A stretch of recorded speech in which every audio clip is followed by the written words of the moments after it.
अभिषेक जी, हर व्यक्ति के ज़िंदगी में कुछ ना कुछ घटनाएं होती हैं। कभी आपके भी लाइफ में लगा होगा कि अब कुछ ख़त्म होता सा नज़र आ रहा है। एक लंबी सी आपने तैयारी की, पर हमने देखा कोविड के समय में स्टूडेंटों को टूटते हुए, जैसे 2-4 पेपर वो देते हैं, नहीं निकलता है, वो टूटने लगते हैं।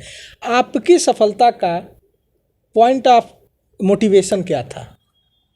देखिए, ये सही बात है कि जब आदमी एग्ज़ाम देने लगता है, कुछ समय आता है जब आदमी लगता है कि टूट जाएगा, बिखर जाएगा। और ये कब होता है, मैं जो व्यक्तिगत रूप से अपने अनुभव से और अपने साथियों के अनुभव से मैंने पाया है कि जब आप प्रॉब्लम में आप भी हों, आपके रिज़ल्ट ना आ रहा हो, आपका फैमिली प्रॉब्लम में हो, आपके घर में कोई समस्या हो, तो ऐसे वक्त में जब रिज़ल्ट नहीं आता है और आप अपने घर परिवार के लिए कुछ कर नहीं पाते हैं, तो लगता है कि मेरे पढ़ने का कोई मतलब नहीं है।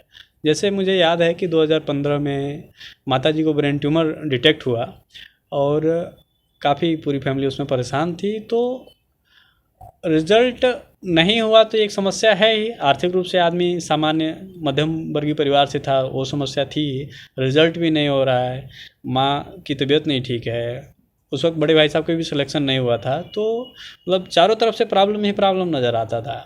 ऐसे में आदमी बिखर जाता है। ये एक सही बात है कि जब परिस्थितियाँ विपरीत होती हैं तो आदमी बिखरता है।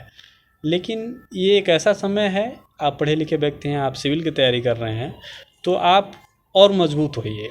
क्योंकि जब परिस्थितियाँ विपरीत होने लगें तो कमज़ोर होने से आदमी निश्चित तौर पे बिखरेगा। उसी वक्त मजबूत होने का, उस वक्त धैर्य अपने बनाए रखने का, अपने पेशेंस को बनाए रखने का, ऊपर वाले पे विश्वास बनाए रखने की सबसे ज़्यादा ज़रूरत होती है।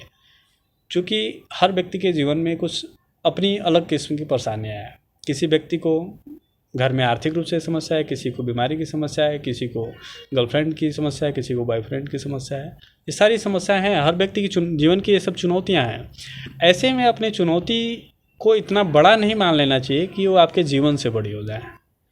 चूँकि मेरे एक सीनियर थे, तो सर हमारे जो है कि हमको समझा रहे थे और उन्होंने सरस्वती मूवी का छोड़ दें सारी दुनिया किसी के लिए मुनासिब नहीं ज़िंदगी के लिए एक गाना था, उसको उन्होंने हमें बताया।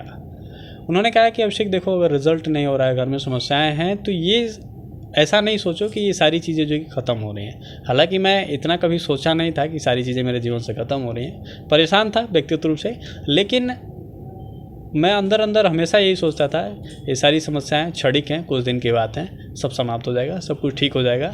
बार बार वही ऑल इज़ वेल मूवी जो हम 3 इडियट में मैंने देखा था। हालांकि वहाँ से प्रेरणा मिला कि कहाँ से मिला ये नहीं जानता हूँ, लेकिन ये मेरे मन में बार बार आता है कि सब ठीक हो जाएगा।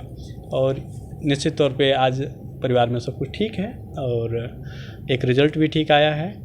तो आप भी अगर किसी भी चुनौती से अगर जूझ रहे हों, घरेलू हो, आर्थिक हो, व्यक्तिगत संबंधों की हों, तो उनको बहुत बड़ा नहीं बनाना चाहिए। उन्हें समस्याएं हैं, समस्याएं हर व्यक्ति के जीवन में आती हैं और एक निश्चित समय के बाद समाप्त हो जाती हैं।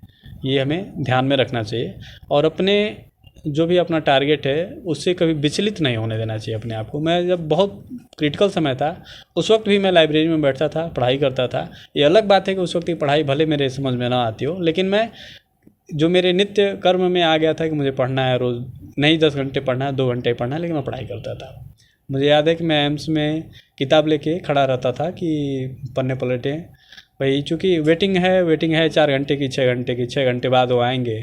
तो मैं जो है कि उस वक्त ये सोचता था कि अभी 4 घंटे क्या करूँगा, तो 4 घंटे कोई किताब पढ़ लेता हूँ। ठीक, देखिए ये सारी आपकी भी समस्याओं को मैं व्यक्तिगत रूप से तो नहीं जानता हूं, लेकिन मैं यही कहूँगा कि अपनी समस्याओं को अपने से बड़ा ना होने दें, अपने लक्ष्य को हमेशा हर समस्या से ऊपर रखें।